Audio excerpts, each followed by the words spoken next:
जय श्री राम। अभी भारत देश में एक मुद्दा चल रहा है, वक्फ बोर्ड। बहुत से जो लोग हैं उन्हें ये नया लगता है कि जो ये वक्फ बोर्ड है आखिर है क्या। वक्फ बोर्ड आज़ादी के पहले भी था, पर जो वक्फ बोर्ड है जब 1923 के मतलब बाद इसको जब फिर से स्टार्ट किया गया 1923 की लगभग, अंग्रेज़ों को मुस्लिम पार्टी द्वारा फरमान लिखा गया कि जो वक्फ बोर्ड है इसको फिर से शुरू कर दिया जाए। बहुत से जो मुस्लिम भाई हैं वो जो अपनी ज़मीन है या कुछ जायदाद हैं या लैंड है, वो इस बोर्ड को मतलब दान कर देते थे। इसलिए दान कर देते थे कि उसमें मदरसे खुल सकें या फिर उसमें कब्रिस्तान के लिए जगह हो सके या फिर मस्जिदें बनाई जाएं या ऐसी बहुत सी जो धर्मशालाएं हैं, अपनी भाषा में बोले तो वो बनाई जाएं। तो अंग्रेजी सरकार ने इसको फिर से शुरू करने का आदेश दे दिया और वो वहाँ से शुरू हो गया। फिर जब देश आज़ाद हुआ और अचानक से जब बंटवारा की बात सामने आई तो कुछ जो वहाँ से पाकिस्तान से हिंदू भाई लोग थे वो अ, हिंदुस्तान आए और यहाँ से हिंदुस्तान से जो मुस्लिम लोग थे वो पाकिस्तान चले गए। लेकिन जो उनकी ज़मीन जायदाद थी वो यहीं रह गई, लेकिन उनको उस एवज में उनको ज़मीन दे दी गई। यदि उस टाइम में यदि सोचा जाए कि 50 रुपए की वो ज़मीन है तो उन्हें 10 रुपए में दे दी गई। मतलब जो अ, हिंदुओं की ज़मीन थी वो मुसलमानों को मिली पाकिस्तान में, और जो पाकिस्तान से आए हुए हिंदू थे हिंदुस्तान आए, उन्हें वो ज़मीनें हिंदुस्तान में कम भाव में दे दी गई। यहाँ तक तो सब ठीक चल रहा था।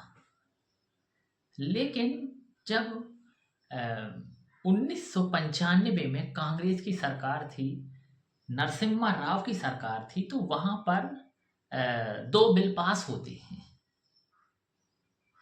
एक बिल ये था कि यदि वक्फ बोर्ड को लगता है कि अ, ये ज़मीन या ये लैंड वक्फ बोर्ड का है, तो वक्फ बोर्ड खुद फैसला ले सकता है और उस पर कब्जा कर सकता है।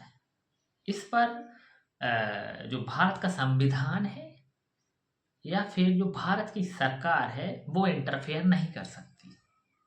ये बिल कांग्रेस सरकार थी जब 1995 में जब पास होता है।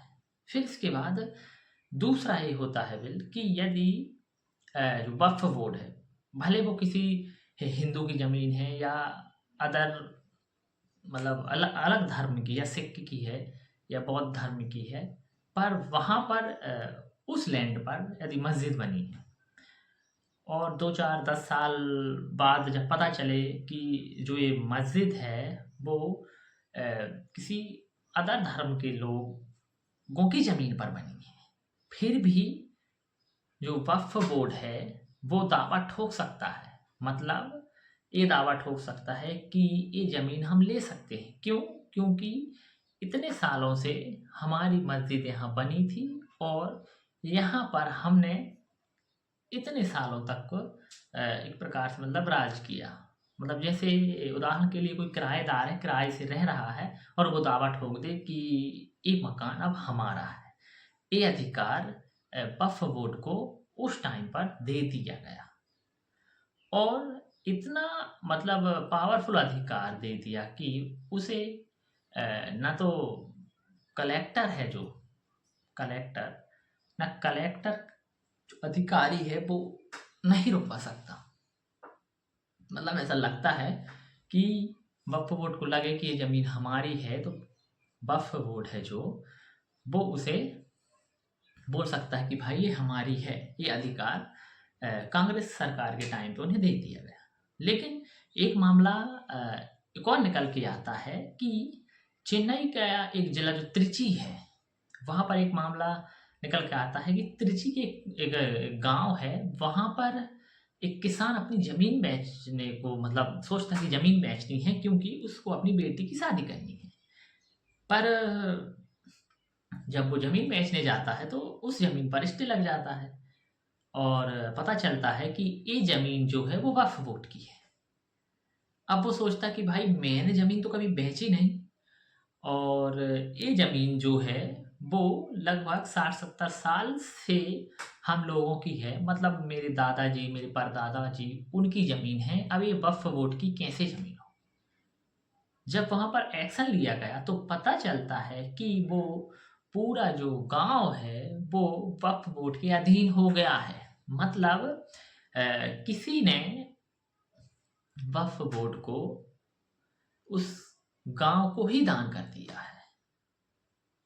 और जब ये बात पता चलती है, वहाँ पर ये भी क्या देखा जाता है कि चोल साम्राज्य के टाइम का 1000 वर्ष पुराना मंदिर भी है, वो भी वक्फ बोर्ड के कब्जे पर है। मतलब वक्फ बोर्ड दावा ठोक सकता है कि ये जो ज़मीन है, ये जो लैंड है, वो हम लोगों का है।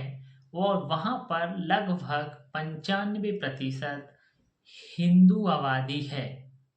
जहाँ पर 95% भैया हिंदू आबादी है और वहाँ पर देखा जाता है कि वक्फ बोर्ड है जो वहाँ पर अपना दावा ठोक रहा है और बकायदा वक्फ बोर्ड के नाम पर वो पूरा गांव निकल रहा है, जबकि वहाँ के किसी किसान या किसी व्यक्ति ने अपनी जमीन किसी के नाम में की ही नहीं। तो आखिर ये कैसे हो गया? आखिर ये कैसी साजिश है?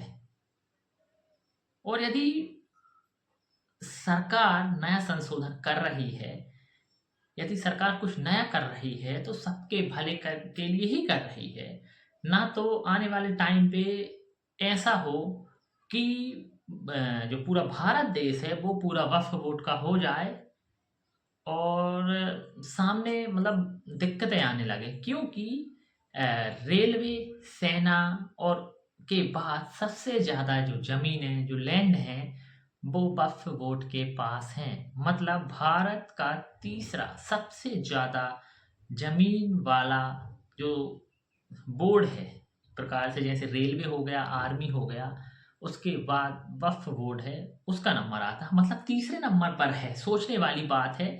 और इसकी ज़मीनों पर मतलब अ, यदि हम बात करें 90 से लेकर अभी तक 2024 तक की बात करें तो इसकी ज़मीन में लगभग 1700% की वृद्धि हुई है। मतलब इतनी सारी ज़मीनें अचानक से, ऐसा कौन दानी है जो दान कर रहा है? सोचने वाली बात है।